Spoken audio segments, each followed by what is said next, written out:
Hello again, I got another video. If you are a returning viewer, welcome back. If you're new here, welcome.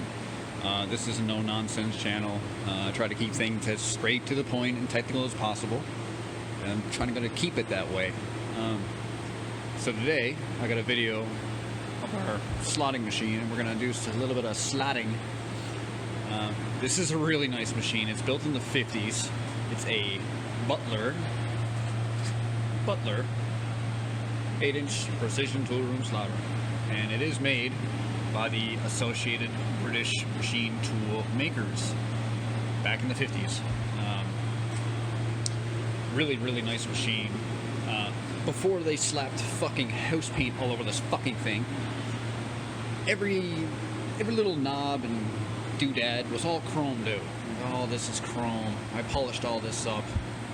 You see the house paint is kind of coming off. I really want to redo this at some point in time, but anyway, I'm gonna make a couple pulleys, and it's a key that's a little bit too big for a brooch, so we're gonna slot it, and I'm gonna go through the hows and whys and the wheres and whens of how this thing works and how you might set up something for your own job site. So this is the ram. That's the clapper block, although I got the clapping mechanism defeated. It's not working correctly. So it's just a solid bar for now. You can adjust the position of the stroke with this handle.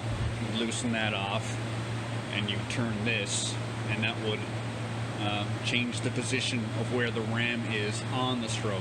It doesn't change the stroke length. The stroke length is back over here. Stroke length in inches.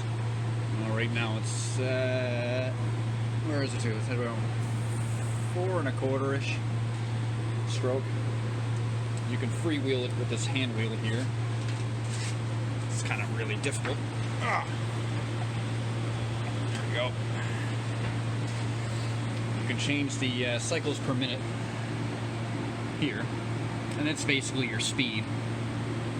In reality, I think the speed calculation for this is cutting speed times 7 divided by the length of the stroke plus 2 inches, and that's an inch on either side after it exits the cut and before it hits the cut. So you want about an inch per side. We'll see here. So yeah, that's my top dead center right there, and my bottom dead center is about the same amount below that. What else do we have here? We've got a feed box that drives feed power to everything. It drives feed to this. You can engage the feed here, and even for the rotation. So this is what rotates it, and you can engage that by turning this. And the in and out, same idea. That. So you can actually engage this one and this one, and you can cut 45, which is kind of cool. Some little profiling tricks with this. This table obviously rotates. It's got stops on the bottom of it. That's what these little plungers for. So you hit this. Oh shit. Right now, it's in. You want to remove it, and now you can rotate again. They're all going to be a little different. So another thing you can do with this, on the back here, I haven't had a handle put on this yet, but you can take that out, and now this is in neutral. I'm just spinning this by hand. Okay? So there's a couple little neat tricks on this. But let's look at the feed box, because I rebuilt this feed box. And let's take a look. Gotta get a light. So, it's a simple reversing mechanism here. This is the handle. So that's one way. Obviously, this is the other way. And this is the ratcheting mechanism. So it takes rotational power out of the gearbox here and converts it to reciprocal motion. You can see there's a scale there. 1, 2, 3, 4, 5, 6. I think those are all meaningless numbers. They don't really mean anything. I got it on pretty low right now because I want to plunge straight in. It's about as low as you can get it. So that reciprocates this action here, and it turns this.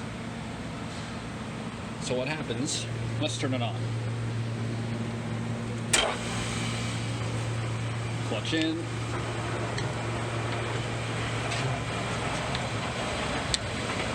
So you can see how that works. Like that. So concerning some of the other particulars about this, this has an angle adjustment as well. So you can do tapered keyways and a lot of different tapered features. Really easy to do tapered keyways in a machine like this. So what this is here, this is a lock, and on the bottom here you can see it's graduated in degrees. So basically the seam right there, this whole thing, the whole ram pivots on that point there, and that's just a lock for it. And there is a turnbuckle right here to help you assist in that. For tooling, now I made up all these bars, so there's a square hole broached through this that is very much square with the flats here. So the reasoning behind that is so that you'll grind your tool bits. You put a precision square along one side of the shank, and then you get that cutting edge nice and square. When you set this bar up, you don't have to fuck with rotating this or any of that bullshit. It just works. I have a guide bar here that the flat sits up against, so when you put your bar up, the bar is square, the tool is square, everything is square when you set this up, and that's how you want it. A lot less fucking around. There's also T-slots on the bottom here. I can only surmise what they were for. You could probably put something resembling shaping tools in there, like almost like lathe turning tool kind of thing, for shaping contours and things like that. I'm not sure what else you'd put in there. We don't have many attachments that go with this, but and you can also you can unlock this with this and swivel this, you know, whatever way you want to. So there's a couple extra things.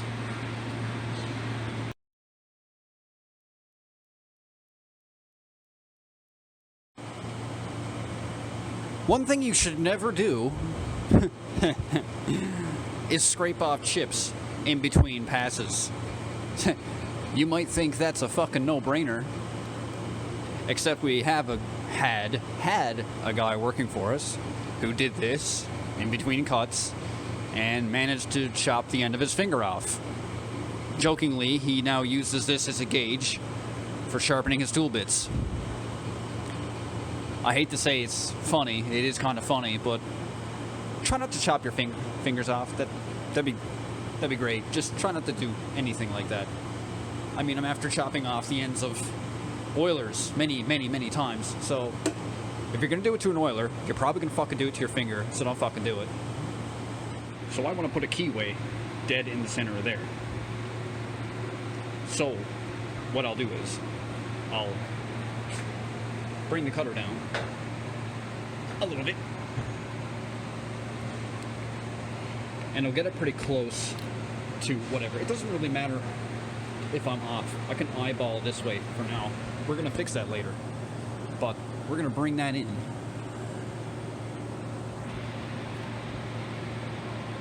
Pretty close. We can get it closer than that. Yeah, we'll start with there. So I eyeball in the middle. I'm going to start it up, and I'm going to infeed until I start scraping on one of the sides, whatever way. I don't know where I am because I eyeballed it. I have my dial set on 0, so when I scrape it, I'm going to in-feed the other direction, whatever direction I need to go, and I'm going to scrape off the other side. I'm going to note the reading, and I'm going to split the difference. That'll be the middle, that'll be dead center. So, what I have to make is, well, it's a little bit over 32 mil wide. It's standard size, whatever. Basically, what's going to happen is I'm going to plunge straight into the middle, straight in. I'm going to shift over, plunge in. I'm going to shift back, plunge in. And then I'm going to save about 10 thou off each face. And then when I'm over here, I'm going to shift it back over that 10 thou. I'm going to feed it in. Then I'm going to feed it over this way. Then I'm going to come back out, compensate back over, and then feed back in to finish it. Make sense? Good. Also, before I get into this, if you're trying to do an accurate key depth, just based on, you know, dial reading numbers and whatnot, what have you, the first thing you're going to do is you're going to want to mic the width of your cutter. So in this case, mine is 0.482. The width of my key is 1.262. So 1.262 minus 0.482 divided by 2 gives me my side to side from center adjustment. So when you get yourself centered up, what you want to do is you want to offset it, you know, whatever direction you want to, offset that final amount, and then touch off, just like I did before. Just scrape the blue, and then 0 this. So that will give you your, and then you go from your full depth from there. So in this case, it's 10 mil, so I'm going in 0.393 or whatever, plus another 5 or 10 thou, right? All right, so let's just give it a shot. Like I said, I just eyeballed it in the center, so I'm going to touch off, and then I'm going to 0 my dial down there, and then I'm going to touch off on the other side, and then I'm going to split the difference. So let's try it.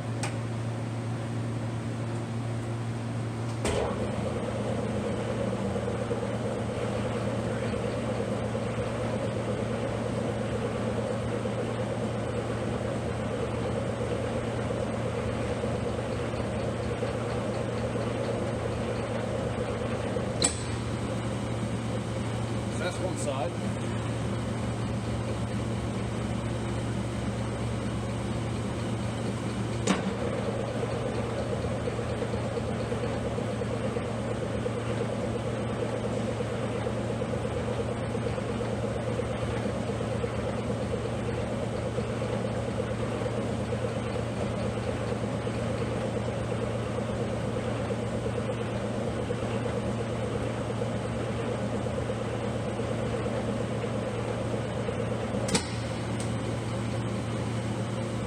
That's the other side. So the number I got on my dial reading was around 363. The clock was going this way. So that's 181, something like that. So I'm going to move it 181 back the other direction. Probably be simple if I do this. Like that. I go. Let's see here. There we go.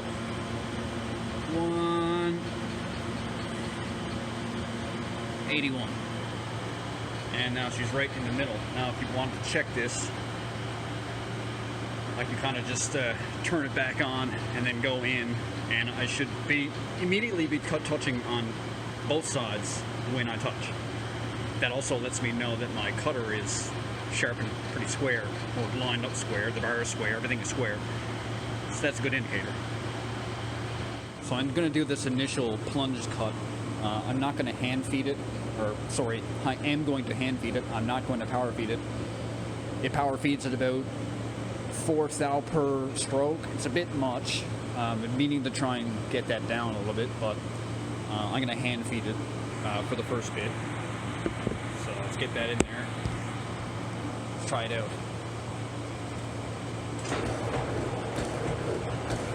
Oil.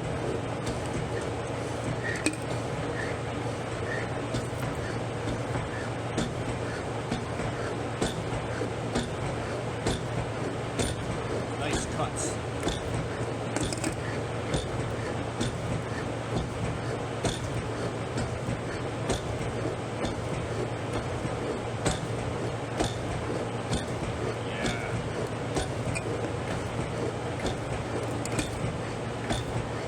There's our roughing cut. It's not bad, not bad. So now I'm going to shift over almost the full amount. I'm going to leave 10 thou on that face, and I'm going to plunge in, and I'm going to shift back over on this side, leaving 10 thou on the face, plunge in, and well, I'll describe what comes next when we get there. Okay, so I got it shifted over. Kick this bad boy going. So I will use the feed now. It's not really cutting the full width of the cutter, but it's close. Oopsies.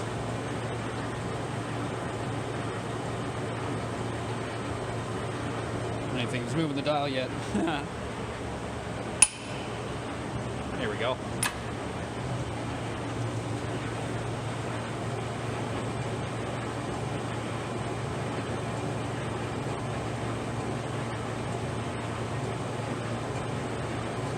Just started to touch there now. So it is moving in pretty quick, so that's why you don't want to plunge in like that. It's going to sound pretty rough there now.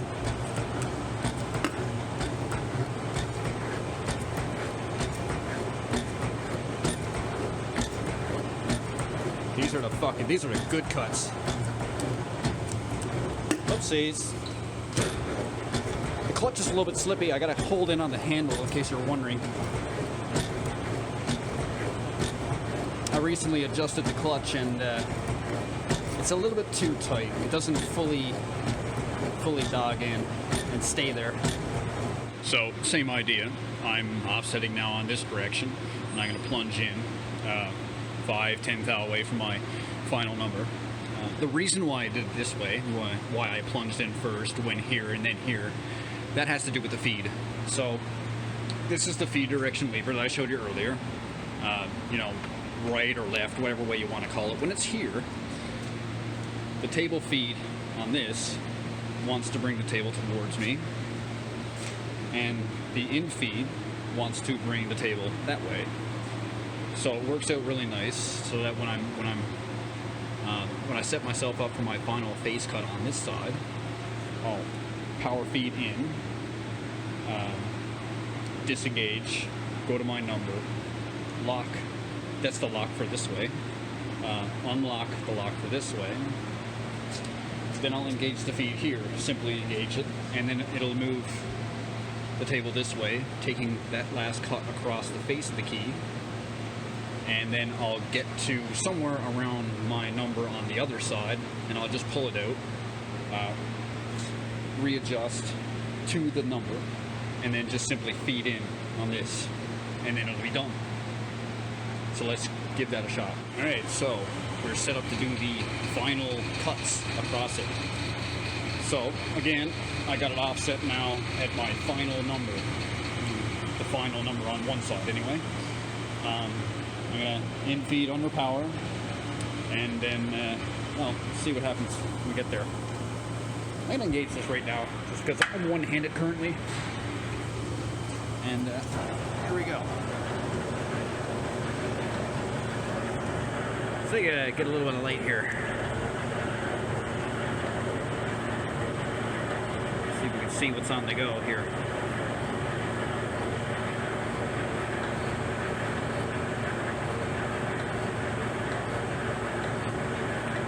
Just taking a little tiny bit there.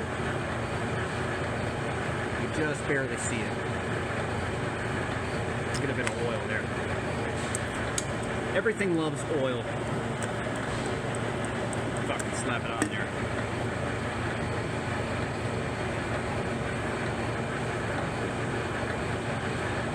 So when I get to the end now, I'm going to disengage my feed there. I'm going to unlock my table and then get ready to move it that way. Alright, so we're going to 50 on the dial.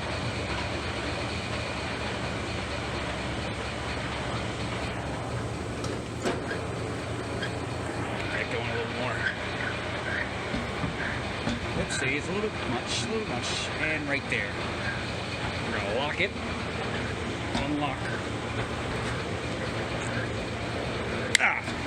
Unlock that way. Okay.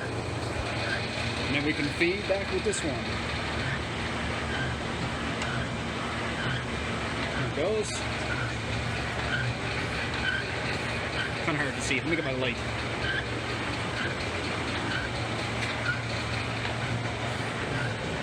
So now it's taking a... oh, it's hard to get in there. Really hard to see that, but it's taking a cut across the whole face there. Still going.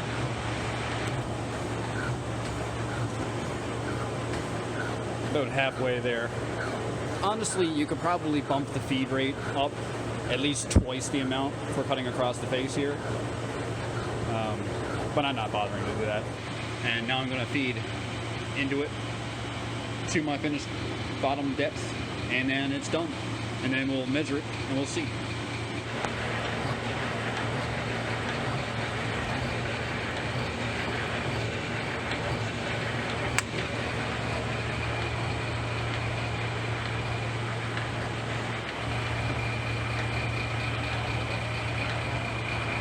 So now I just cut my key, so it's done.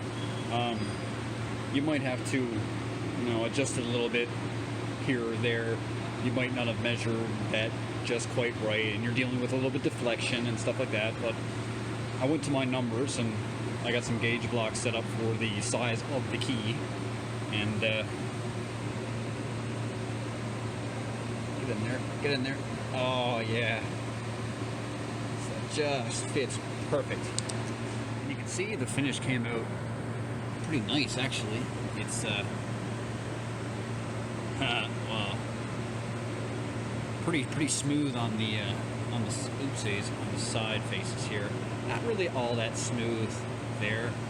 I think it was picking up some chips from the built-up edge. The edge there was probably getting a bit of built-up material on it, and that was kind of releasing away from the cutting edge after a while. But yeah, it does a really, really nice job, and it's very fucking accurate too. For a machine from the 1950s. So I also should note, in an effort to make things easier for everybody, if you have to do a lot of pieces, and if it's something that could be managed with a 3-jaw chuck, this is a bored hole, obviously, and we have a plug made up that fits that hole, and that fits the hole in the chuck. So when we're doing a lot of pieces, all we need to do is find the center for one of those pieces, and then every other piece after that will be right on the center because we're using a 3-jaw chuck. So for our purposes,